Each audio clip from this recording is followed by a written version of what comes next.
سنو اور یاد رکھو. حضرت امام حسین نے خطبہ پڑھا نا جب جمعے والے دن, فرمایا مجھے پہچانو تو میں کون ہوں؟ تو عمر بن سعد بولا پکے نمازی بولے. عمر بن سعد کہنے لگا حسین جلدی کر, ہمارا جمعہ لیٹ ہو رہا ہے. بلے ہو نمازیوں, جلدی کر ہمارا. آئے ہائے کیا نماز ہے. یعنی نبی پاک کے نواسے کو شہید کریں گے اور شہادت کے بعد جمعہ پڑھیں گے اور نماز میں کہیں گے اللہم صلی علی محمد وعلی آل محمد. ان کو شہید کر کے قتل کر کے جمعے کا خطبہ دیا جا رہا ہے اور نماز پڑھی جا رہی اللہم صلی علی محمد وعلی.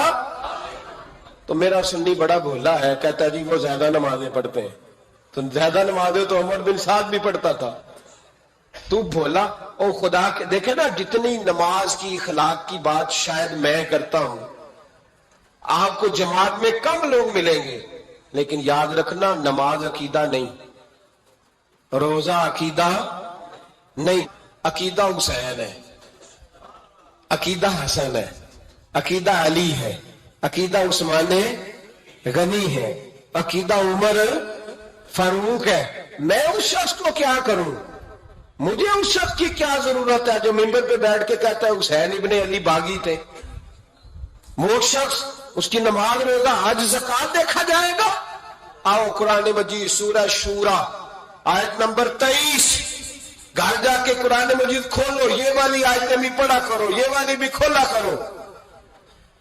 صحابہ جمع ہو کے نبی پاک کے پاس آئے, عرض کی یا رسول اللہ صلی اللہ علیہ وسلم آپ کے خرچے زیادہ ہیں, آمدن کا ذریعہ کوئی نہیں. جس طرح آج لوگ ہر پیر صاحب سے نہیں پوچھ رہے, علامہ صاحب سے, کہ آپ کام کوئی نہیں کرتے, کپڑے پھر بھی سفید پہنتے ہیں, کیا ذرائع آمدن ہے, پھر بھی آپ گاڑی میں گھومتے ہیں. ہمارا تو پروگرام تھا مولوی بھوکا مر جائے, پر اس کے پاس آتے ہیں تو یہ تازی چائے پلاتا ہے. کیا مطلب, کس طرح کا رویہ ہے. صحابہ کے بعد وہ یہ نہیں سوچتے تھے آتے کام, وہ کہتے تھے آگے بڑھ کے حصہ ڈالیں. وہ سارے آگے بڑھے, کہا یا رسول اللہ صلی اللہ علیہ وسلم اخراجات زیادہ ہیں, ذرائع آمدن بظاہر کوئی نہیں. نذرانوں پہ اعتراض نہ کیا کرو, نذرانہ دینا نبی پاک کی سنت ہے, نذرانہ قبول کر لینا نبی پاک کی, بولو, حضور کی سنت ہے. تو صحابہ جمع ہو کے آئے, ایک جگہ پہ میٹنگ کی, کہا تھوڑے سے پیسے ہر مہینے پیش کریں گے. تو حضور سے بات کون کرے گا پیسوں کی؟ کہا ہم نے نہیں کرنی, نبی پاک کے چچا جناب عباس کریں گے. حضرت عباس رضی اللہ تعالیٰ عنہ کے ذمہ لگایا گیا, جناب عباس آئے. حضرت عباس رضی اللہ تعالیٰ عنہ پیسے لے کے آئے, اور سیانے بندے تھے, انہوں نے بڑی سمجھداری والی, عقل مندی والی بات چھیڑی. یہ نہیں کہا کہ حضور ہم یہ نذرانہ دیں گے. کہنے لگے یا رسول اللہ ہمیں پتہ ہے آپ کی مذہبی مصروفیت اتنی ہے کہ آپ کو ٹائم نہیں ملتا کاروبار کرنے کا. اگر آپ کام کریں گے تو پھر آپ کس طرح کر کے دین کا کام ہو سکے گا. یا رسول اللہ آپ نے جو ہمارے لیے کیا ہے اس کا ہم بدلہ نہیں دے سکتے, ایک حرف کا بدلہ نہیں دے سکتے. حضور یہ تھوڑا سا نذرانہ ہر مہینے لایا کریں گے, قبول کر لیں. نبی پاک کے سامنے رکھا ہی تھا کہ اللہ کا قرآن بول پڑا, کا کل لا اسألکم علیہ اجرا, محبوب ان سے فرما دو کہ میں نے تمہارے لیے بڑی تکلیف سہی ہے, پر میں تم سے کوئی اجر نہیں مانگتا, تم سے کوئی اجر نہیں مانگتا. ہاں اگر تم نے کچھ کرنا ہے الا المودۃ فی القربى, تو میرے قریبیوں سے پیار کرتے رہنا, میری ختیجہ سے پیار کرنا, میری عائشہ کا ادب کرنا, میرے قریبیوں کا احترام کرنا. یا رسول اللہ ازواج تو گھر میں ہے ہی, قریبی کوئی اور بھی خاص ہے جس کا ادب کرنا ہے؟ تو نبی پاک نے فرمایا ہاں علی, فاطمہ, علی اور فاطمہ کی اولاد. فرمایا ان کا ادب کرتے رہنا, اس کا مطلب یہ ہوگا کہ تم نے میرے ساتھ بڑا ہی اچھا سلوک کیا ہے. کہا ان کا ادب کرنا, جناب علی, سیدہ فاطمہ, اور دونوں کی ان کا ادب کرنا فرائض دین, اہل بیت کا ادب کرنا فرائض. کچھ لوگ کہتے ہیں کچھ لوگ جی سید بن گئے ہیں, نہیں, پر ਤੇ ਮੈਂ ਕਿਹਾ ਜਿਹੜੇ ਬਣ ਗਏ ਨੇ ਉਹਨਾਂ ਨੂੰ ਅੱਲਾਹ ਆਪ ਹੀ ਪੁੱਛ ਲਏਗਾ, ਤੂੰ ਅਦਬ ਕਰ। ਜਿਹੜੇ ਬਣ ਗਏ ਨੇ ਅੱਲਾਹ,